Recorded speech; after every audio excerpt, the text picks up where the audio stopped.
മറ്റൊരു വീഡിയോയിലേക്ക് സ്വാഗതം. ഇന്നിവിടെ വിശകലനം ചെയ്യുന്നത് 17/10/1986 ജനിച്ച ഒരാളുടെ ഗ്രഹസ്ഥിതിയാണ്. രേവതിയാണ് നക്ഷത്രം. രേവതി 2-ാം പാദം. തുലാ ലഗ്നം. ലഗ്നത്തിൽ ബുധൻ, ശുക്രൻ, 2-ൽ ശനി ഗുളികൻ, 3 ശൂന്യം, 4-ൽ കുജൻ, 5-ൽ വ്യാഴം, 6-ൽ ചന്ദ്രൻ രാഹു, 7, 8, 9, 10, 11 ഭാവങ്ങൾ ശൂന്യം, 12-ൽ സൂര്യൻ കേതു. ഇവിടെ ശ്രദ്ധിച്ചാൽ മനസ്സിലാകും, എല്ലാ പ്രബല ഗ്രഹങ്ങളും കേതുവിനും രാഹുവിനും ഇടയിലായിട്ടാണ് നിൽക്കുന്നത്. രാഹുവിനോടൊത്ത് ചന്ദ്രൻ, സൂര്യനോടൊത്ത് കേതു, അതിനുള്ളിലാണ് ബാക്കി ഗ്രഹങ്ങളെല്ലാം തന്നെ നിൽക്കുന്നത്. ഒരു തരത്തിലുള്ള കാളസർപ്പയോഗം തന്നെയാണ്. അതിനേക്കാൾ ഉപരിയായിട്ട് കാളസർപ്പയോഗമൊക്കെ ഒരുപാട് ജാതകങ്ങളിൽ, ഒരുപാട് ഗ്രഹനിലകളിൽ കാണാൻ കഴിയുന്ന ഒരു കോമൺ ഫാക്ടറായിട്ട് ഇപ്പോഴത്തെ കാലത്ത് മാറിയിട്ടുണ്ട്. പണ്ടിതൊരു വലിയ അത്ഭുതകരമായ ഒരു നെഗറ്റീവ് സംഭവമായി ആളുകൾ പറയുന്നുണ്ടായിരുന്നു. പക്ഷേ ഇന്നൊക്കെ ഒരുപാട് ആളുകളിൽ, ഒരുപാട് ഗ്രഹനിലകളിൽ നോക്കിയാൽ കാണാൻ കഴിയുന്നതാണ്. കാളസർപ്പയോഗം തന്നെ ഒരുപാട് തരത്തിലുണ്ട്. അതിൽ ഒരു രീതിയിലുള്ളതാണ് ഇതും. അതിനേക്കാൾ ഉപരിയായി തുലാലഗ്നം. ലഗ്നത്തിൽ ബുധൻ, ശുക്രൻ. ശുക്രൻ ഇവിടെ മാളവ്യ യോഗം കൊടുക്കുന്നുണ്ട്, സത്യം തന്നെ. പക്ഷേ 2-ൽ നിൽക്കുന്ന ഗുളികൻ തൻ്റെ 12-ാമത്തെ ദൃഷ്ടി ലഗ്നത്തിലേക്ക് എന്ന് വച്ചാൽ മാളവ്യ യോഗം കൊടുത്തു നിൽക്കുന്ന ശുക്രനിലേക്കും ബുധനിലേക്കും ദൃഷ്ടി ചെയ്യുന്നുണ്ട്.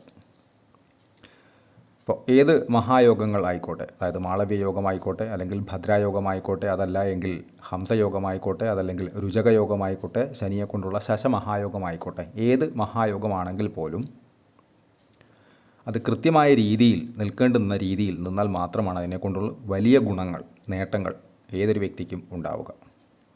അതല്ല എങ്കിൽ അതിലേക്ക് എന്ത് നെഗറ്റീവാണോ എന്ന് വെച്ചാൽ എന്ത് മോശമായിട്ടുള്ള ഗ്രഹത്തിൻ്റെയോ ഛായാഗ്രഹത്തിൻ്റെയോ അല്ലെങ്കിൽ ഗുളികൻ പോലുള്ള അവസ്ഥകളുടെയോ സാന്നിധ്യമാണോ ഉള്ളത്, അതിൻ്റെ നെഗറ്റീവിനെ ഒഴിവാക്കിയ ഒരു പേഴ്സൻറ്റേജിൽ, ശതമാനക്കണക്കിൽ മാത്രമാണ് ആ ഗുണം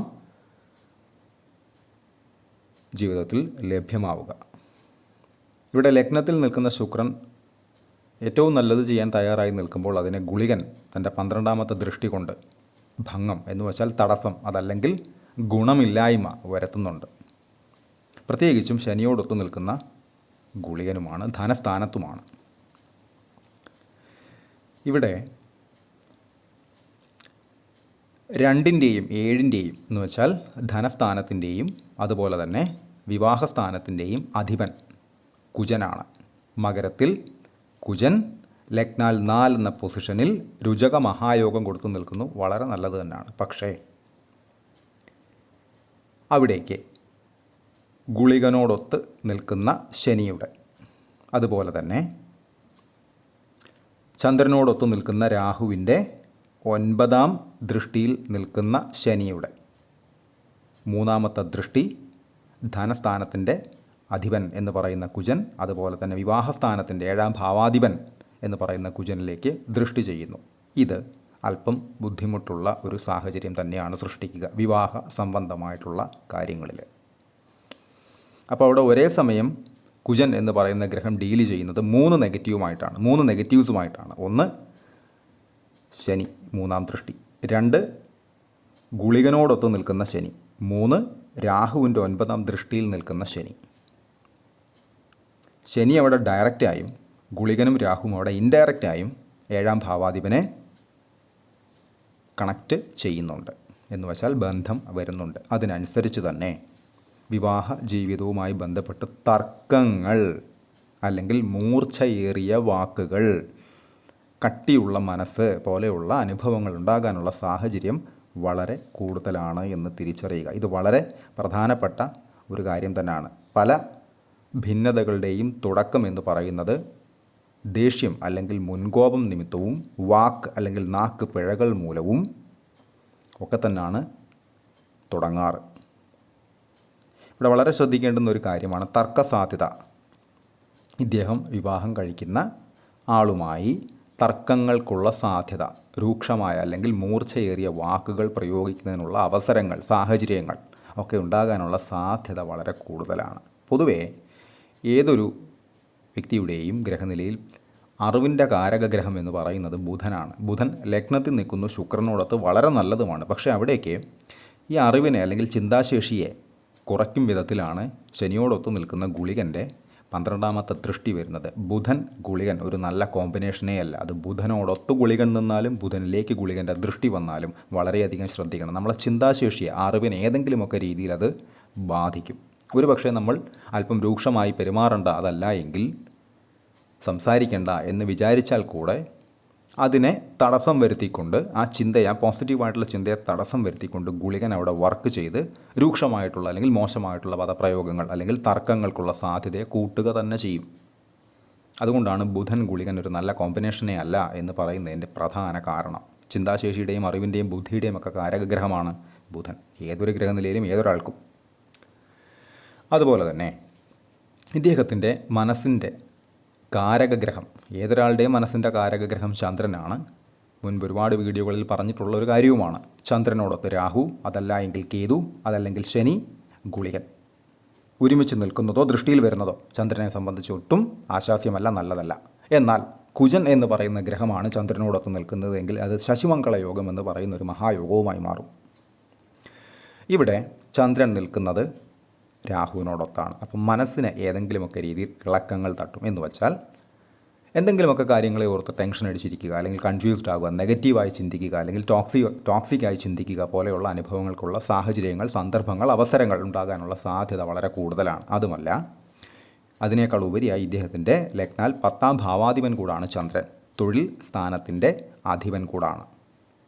അപ്പോൾ 10ാം ഭാവാധിപനായിട്ടുള്ള ചന്ദ്രൻ രാഹുവിനോടൊത്ത് നിന്നു കഴിഞ്ഞാൽ തൊഴിൽ സംബന്ധമായിട്ടുള്ള കാര്യങ്ങളുമായി ബന്ധപ്പെട്ട സ്ട്രെസ്സ്, അതല്ല എങ്കിൽ ടെൻഷൻ, കൺഫ്യൂഷൻ പോലെയുള്ള അനുഭവങ്ങൾ, അല്ലെങ്കിൽ എന്തെങ്കിലുമൊക്കെ രീതിയിൽ നമ്മൾക്ക് ബുദ്ധിമുട്ടുണ്ടാകുന്ന സാഹചര്യങ്ങളിലൂടെ തൊഴിൽപരമായിട്ടുള്ള ഏരിയകളിൽ കൂടെ സഞ്ചരിക്കുക. തൊഴിൽപരമായിട്ടുള്ള കാര്യങ്ങൾ ഇദ്ദേഹം ചെയ്യുന്ന സമയത്ത്, അല്ലെങ്കിൽ ഇത്തരം വ്യക്തികൾ ചെയ്യുന്ന സമയത്ത് വളരെയധികം ശ്രദ്ധിക്കുക. എല്ലാ കാര്യങ്ങളും ശരിയാണ് താൻ ചെയ്തത് എന്ന് വരുത്തിയാൽ തന്നെ, അല്ലെങ്കിൽ വന്നാൽ തന്നെ ഒന്നുകൂടെ അത് ക്രോസ് ചെക്ക് ചെയ്ത് വേണം മുന്നോട്ട് പോകാനായിട്ട്. അതല്ല എങ്കിൽ അബദ്ധങ്ങൾ പറ്റാനുള്ള സാധ്യത ഇത്തരക്കാർക്ക് വളരെ കൂടുതലാണ്. കാരണം രാഹു മായാവിദ്യകളുള്ള ഛായാഗ്രഹം, ഇല്യൂഷൻസ് ആണ് രാഹു. എന്ന് വച്ചാൽ ഒരു തെറ്റിനെ ശരിയായി നമ്മളുടെ മുന്നിൽ കാണിക്കുകയും അതിനനുസരിച്ച് പ്രവർത്തിക്കുകയും എന്നാൽ ചെയ്ത് കഴിഞ്ഞ ശേഷം അത് തെറ്റാണെന്ന് ബോധ്യപ്പെടുകയും ചെയ്യുന്ന ചില അവസരങ്ങൾ രാഹു ഒരുപാട് ആളുകൾക്ക് സംഭാവന ചെയ്യാറുണ്ട്. അപ്പോൾ അത് വളരെ കരുതുക തന്നെ വേണം. സ്വന്തം ഉത്തരവാദിത്വത്തിൽ നടക്കുന്ന ഏതൊരു കാര്യമാണെങ്കിൽ കൂടെ അത് കൃത്യമായി ബോധ്യപ്പെട്ട ശേഷം മാത്രമേ അതുമായി മുന്നോട്ട് പോകാവൂ. പ്രത്യേകിച്ചും ജോലി സംബന്ധമായിട്ടുള്ള കാര്യങ്ങൾ. അതുപോലെ തന്നെയാണ് മനസ്സ് സംബന്ധമായിട്ടുള്ള കാര്യങ്ങളിലും. എന്തെങ്കിലുമൊക്കെ ചിന്തിച്ച് പ്രവർത്തിക്കുന്നതിലുപരിയായി അത് കൃത്യമായിട്ട് ശരിയാണോ തെറ്റാണോ എന്ന് ബോധ്യം വന്ന ശേഷം പ്രതികരിച്ചാൽ തർക്കസാധ്യത കുറയും, സ്വസ്ഥത കൂടും, മനസ്സമാധാനവും കൂടും. ഇതൊക്കെ കൃത്യമായിട്ട് പരിഹാരങ്ങൾ ചെയ്തു പോകേണ്ടുന്ന കാറ്റഗറിയിൽ പെടുന്ന ഗ്രഹനിലകൾ തന്നെയാണ്. അത് കൃത്യമായ സമയത്ത് തന്നെ കൃത്യമായ രീതിയിൽ ചെയ്തു പോയി കഴിഞ്ഞാൽ ഈ ദോഷം, അതല്ലെങ്കിൽ നെഗറ്റീവ് എന്ന് പറയുന്ന പെർസെൻറ്റേജിനെ കുറയ്ക്കുകയും ഗുണം, നേട്ടം എന്ന് പറയുന്ന അവസ്ഥയെ കൂട്ടുകയും ചെയ്യും. അതുമാത്രമാണ് പരിഹാരം എന്ന വാക്കുകൊണ്ട് അർത്ഥമാക്കുന്നതും. അതുപോലെ ഇദ്ദേഹത്തിൻ്റെ ലഗ്നാൽ 5ലാണ് വ്യാഴം നിൽക്കുന്നത്, നല്ലതാണ്. പക്ഷേ അവിടേക്ക് രാഹുവിൻ്റെ 12ാമത്തെ ദൃഷ്ടി വരുന്നുണ്ട്. എന്നാലും ലഗ്നാൽ 5ൽ പൊതുവേ നിൽക്കുന്ന വ്യാഴം നല്ലത് തന്നെയാണ്. കുംഭത്തിലാണെങ്കിൽ പോലും നല്ലത് തന്നെയാണ്. എന്നാൽ ഈ വ്യക്തി ഇത്തരം കാര്യങ്ങൾ, തർക്ക വിഷയങ്ങൾ കൈകാര്യം ചെയ്യുന്ന സമയത്ത്, വിവാഹ സംബന്ധമായിട്ടുള്ള കാര്യങ്ങളിൽ വെറുതെ കോപിക്കുന്ന സമയത്ത്, അല്ലെങ്കിൽ തർക്ക സാധ്യതകളുള്ള വിഷയങ്ങൾ കൈകാര്യം ചെയ്യുന്ന സമയത്ത് നല്ല രീതിയിൽ ശ്രദ്ധിക്കുക, സൂക്ഷിക്കുക. പ്രത്യേകിച്ചും സൂര്യദശയിൽ ചൊവ്വയുടെ അപഹാരമാണ് നടക്കുന്നത്. 12ൽ നിൽക്കുന്ന സൂര്യൻ, കേതുവിനോടൊത്ത് നിൽക്കുന്ന സൂര്യൻ, രാഹുവിൻ്റെ 7ാം ദൃഷ്ടിയിൽ നിൽക്കുന്ന സൂര്യൻ. അപ്പോൾ സൂര്യൻ, കുജൻ രണ്ടും ചൂടുള്ള ഗ്രഹങ്ങൾ തന്നെയാണ്. ഈ സമയത്ത് ദേഷ്യം പൊതുവേ ഇത്തരം ആളുകൾക്ക് പൊതുവേ കൂടും. അപ്പോൾ അത് ശ്രദ്ധിക്കുക. ദേഷ്യം ഒരുപാട് കാര്യങ്ങളിൽ, അബദ്ധങ്ങൾ നമ്മളെ കൊണ്ട് ചെയ്യിപ്പിക്കുന്നതിൽ വളരെ പ്രധാന റോൾ വഹിക്കുന്ന ഒരു വാക്കാണ് ദേഷ്യം, അല്ലെങ്കിൽ ഒരു വികാരവുമാണ്. അപ്പോൾ അതിനെ ശ്രദ്ധിക്കേണ്ടുന്ന രീതിയിൽ ശ്രദ്ധിച്ച് കൈകാര്യം ചെയ്തു പോകേണ്ടുന്നത് അത്യാവശ്യവുമാണ്. രവിയിൽ ചൊവ്വ ഒക്കെ വന്നു കഴിഞ്ഞാൽ പൊതുവെ ആളുകൾക്ക് ഈ ഒരു സമയമെന്ന് പറയുന്നത് ദേഷ്യം കൂടും. പ്രത്യേകിച്ചും ഇവിടെ കുജൻ എന്ന് പറയുന്നത് അതിബലവാനാണ്, ഉച്ചനാണ്, ശനിയുടെ ദൃഷ്ടിയിലാണ് നിൽക്കുന്നത്. ഇൻഡയറക്റ്റ് ആയിട്ടുള്ളൊരു അഗ്നിമാരത യോഗം തന്നെയാണത്. അപ്പോൾ ദേഷ്യം പൊതുവേ കുജൻ്റെ അപഹാരം വരുന്ന സമയത്തൊക്കെ, അല്ലെങ്കിൽ അത്തരം സമയങ്ങളിലൊക്കെ കൂടാനുള്ള സാധ്യത, പ്രത്യേകിച്ചും ദേഷ്യം കൂടി കഴിഞ്ഞാൽ തർക്ക സ്വഭാവവും കൂടും. അതിനനുസരിച്ച് സ്വസ്ഥതക്കേടുകൾ ഉണ്ടാകും. ചന്ദ്രൻ രാഹുവിനോടൊത്താണ് നിൽക്കുന്നത്. വിവാഹ സംബന്ധമായിട്ടുള്ള കാര്യങ്ങളിൽ നാലിലേക്ക് എന്ന് വെച്ചാൽ വിവാഹ സ്ഥാനത്തേക്ക് ശനിയുടെ ഗുളികനോടൊത്ത് നിൽക്കുന്ന രാഹുവിൻ്റെ ദൃഷ്ടിയിൽ നിൽക്കുന്ന ശനിയുടെ ദൃഷ്ടി ഏറ്റുവാങ്ങിയ കുജൻ തൻ്റെ 4ാം ദൃഷ്ടി വിവാഹ സ്ഥാനത്തേക്ക് നടത്തുന്നുണ്ട്. അപ്പോൾ വന്ന് കയറുന്നയാളും എന്ന് വെച്ചാൽ പാർട്ട്ണർ എന്ന് പറയുന്ന ആൾക്കും ദേഷ്യം, തർക്ക സ്വഭാവം, വിട്ടുവീഴ്ച ഇല്ലായ്മ പോലെയുള്ള കാര്യങ്ങൾ ഉണ്ടാകും. അപ്പോൾ 2 കൈയും കൂട്ടിയടിച്ചാലാണ് ശബ്ദം കേൾക്കുക എന്ന തിയറി സ്വീകരിക്കുക. അങ്ങോട്ടും ഇങ്ങോട്ടും അഡ്ജസ്റ്റ് ചെയ്ത് ഈ ഒരു തിയറിയിൽ പോയി കഴിഞ്ഞാൽ വലിയ തെറ്റുകുറ്റങ്ങളില്ലാതെ പോവുകയും ചെയ്യും. ഡിപ്പാർട്ട്മെൻറ്റൽ ജോലികളൊക്കെ ചെയ്യുന്ന ആളുകൾ, ഇത്തരം ഗ്രഹനിലയുള്ള ആളുകൾക്ക് അതിനുള്ള യോഗമുണ്ട്. 10ാം ഭാവാധിപൻ വ്യാഴത്തിൻ്റെ ക്ഷേത്രത്തിലാണ് നിൽക്കുന്നത്. വ്യാഴം 5ലുമാണ്. അപ്പോൾ ജോലി ഏത് തന്നെയാണെങ്കിൽ പോലും, ഏത് ഡിപ്പാർട്ട്മെൻറ്റിലാണെങ്കിൽ പോലും ജോലി സംബന്ധമായിട്ട് നേരത്തെ വിശദീകരിച്ച് തന്നെ പറഞ്ഞു, ശ്രദ്ധിച്ച് തന്നെ വേണം കാര്യങ്ങളെ കൈകാര്യം ചെയ്യാനായിട്ട്. അതുപോലെ ഇദ്ദേഹത്തിൻ്റെ ദശകൾ എടുത്തു കഴിഞ്ഞാൽ ബുധദശയിലാണ്. രേവതിയാണ് നക്ഷത്രം ജനിച്ചു. 98 വരെ ബുധൻ, ശേഷം കേതു, ശേഷം 2025 വരെ ശുക്രൻ, ശേഷം സൂര്യൻ 2031 വരെ, ശേഷം 10 കൊല്ലം ചന്ദ്രൻ 2041 വരെ, ശേഷം 7 കൊല്ലം ചൊവ്വ അഥവാ കുജൻ 2048 വരെ, ശേഷം രാഹു, ഗുരു, ശനി എന്നീ ക്രമത്തിലാണ് അദ്ദേഹത്തിൻ്റെ ദശകൾ കടന്നു പോകുന്നത്. അതിൽ തന്നെ നടപ്പ് ദശ എന്ന് പറയുന്നത് രവിയിൽ ചൊവ്വയാണ്. 12ൽ കേതുവിനോടൊത്ത് രാഹുവിൻ്റെ ദൃഷ്ടിയിൽ നിൽക്കുന്ന സൂര്യൻ, അതുപോലെ തന്നെ മകരത്തിൽ ഉച്ചം ചെയ്ത് ശനിയുടെ 3ാം ദൃഷ്ടിയിൽ നിൽക്കുന്ന കുജൻ. 1/11/2025 തൊട്ട് 9/3/2026 വരെ കൃത്യമായിട്ട് പരിഹാരങ്ങൾ ചെയ്ത് കൃത്യമായിട്ട് പോസിറ്റീവായിട്ടുള്ള ചിന്തകളിലൂടെ ഇത്തരം വ്യക്തികൾ കടന്നു പോയി കഴിഞ്ഞാൽ ജീവിത നേട്ടങ്ങൾക്ക് ഒരുപാട് സാധ്യതയുള്ളൊരു ഗ്രഹനിലയമാണിത്. കൺസൾട്ടേഷൻ ആവശ്യമുള്ള ആളുകൾക്ക് ഈ നമ്പറിൽ കോൺടാക്റ്റ് ചെയ്യാവുന്നതാണ്. കോൺടാക്ട് ഡീറ്റെയിൽസ് ഡിസ്ക്രിപ്ഷനിൽ കൊടുത്തിട്ടുണ്ട്. ഇത്തരം വീഡിയോസ് ഇനിയും തുടരും. നന്ദി.